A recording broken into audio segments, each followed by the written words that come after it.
You get out every week fishing? Good. I try to. It doesn't always work, but you know, the last 3 weeks have been out quite a bit because we had the flying trip, then the tournament, and then this weekend, like, wasn't going to be much fishing at all, but got out. It was nice yesterday. Beautiful day yesterday. Yeah, it was. Fishing. Yeah. And, you know, we fished. Back in the day, when was that? How long ago? 93, 94 was when I started here. How many years did you play? 3. 3? And then thought it was nice to see Harv in the playoffs. Like when we won it, seeing Harv in the rink.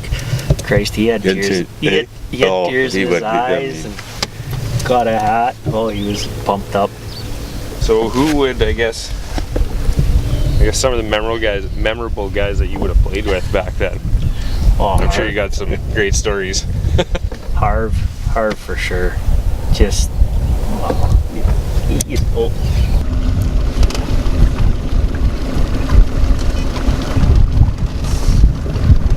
sitting in cadet bars, singing Rock Texas, playing pool. Harv, Sheldon Hole, the Grim Reaper, Clausen, all the Clausens. Oh, yep. Great hockey family too. Yeah, and good people too. Yeah. Still talk, well, Greg usually stops by when he's back and talk to Bryce a couple times a year and Chris every now and then. Dion. When we lost out after my first year, so I'm 17, he's 20. And we're sitting in the Kingfisher with Bruce and Dion all of a sudden starts eating a glass. Yeah. A glass? A glass, a short glass. Not a tall either, a short glass. Just takes a bite out of it and eats it. So switching into the coaching role, when did you make that? How long after playing? I got hurt. I got caught in a methane gas explosion in 03 and couldn't play anymore, so coached the midget team then and started coaching full-time in 04. Okay. And you've been in Nipawin now since 2010. 2010, hey? Yeah. Going on 9 years? Yep. Yeah, it's supposed to be just a quick stop. Seen a lot of guys come and go off of this team, hey? Yeah, there's a lot of memorable players, and the guys that nobody remembers are probably the ones you remember the most. Yeah. You've had a lot of guys come out of here that have gone the college route too. Since you've been here, there's been quite a number of guys. Yeah, almost every year we've had a Division I scholarship, and this past year, not only Division I, but 6 U Sport schools. Oh, really? So 2 to U of M, Mount Royal, U of L, University of Ontario Institute of Technology. So that's awesome. That's kind of makes you feel good, hey? I know the SGA is pretty big on student athletes now, a lot more than they used to be. Yeah, for sure. It's all about moving kids on, because in the way things are, it's what can you do for me, and you got to move them on. Right. Every kid we've had in the past 8 years has had an opportunity to move on.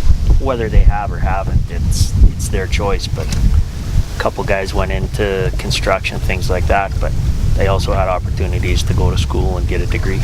Right. Oh, and there's nothing wrong with going that road either, right? No, and people are in different stages and have different thoughts. So yeah, exactly.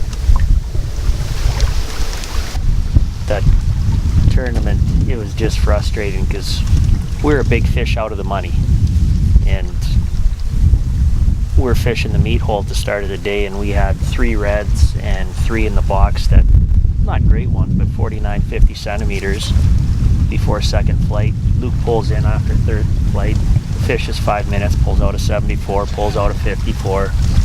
Thank you very much. I caught 2 last year, 81, but I fish by myself a lot. Yeah. So there's no picture, so it's either believe me or don't, it's fine. Little rat.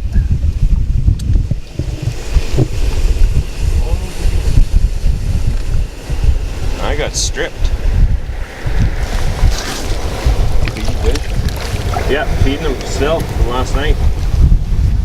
Well, we got one.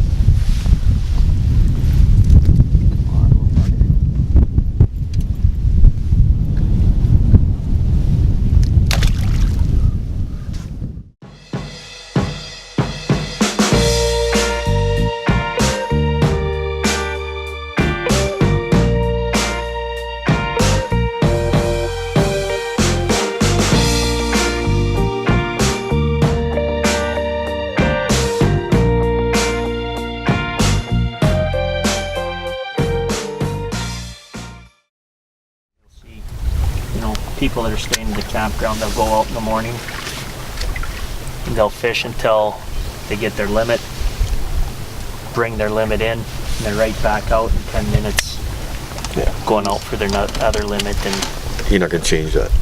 No, the only way to change it is to enforce it, and that's, well, I don't think the COs have the resources to catch everything. That was a tough sell to educate people for catch and release. Oh. Not my generation as much, but my parents' generation, they couldn't grasp that. Throw a fish back. Yeah, and barbless hooks. Yeah, that's like, to me, barbless hooks are great. Oh, saves a lot of fish. Yeah.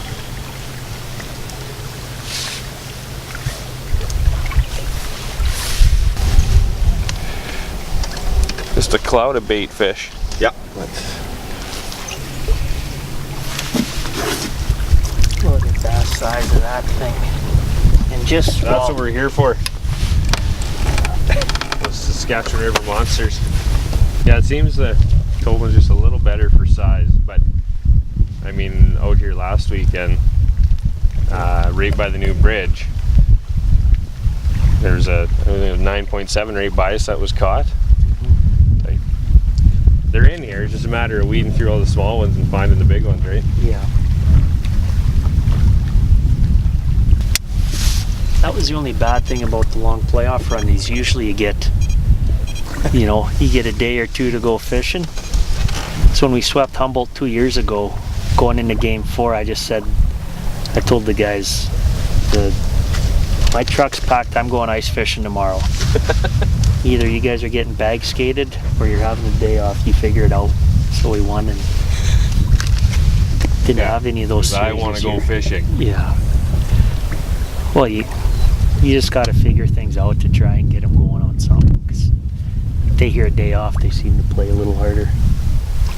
When we won on a Tuesday night, and then all of a sudden we're leaving Wednesday night to get to Steinbach. Like there was just no time to play. No relaxed time. Yeah, play Tuesday and then we're playing Friday, and it was just. And with everything else, our guys were done. So I caught 2 of the 3. I've never seen the rink that packed before. It was incredible. And against Estevan, it was even more full. Really, hey? Yeah, it was crazy. Yeah, I've never seen it to the point where it was just standing room only.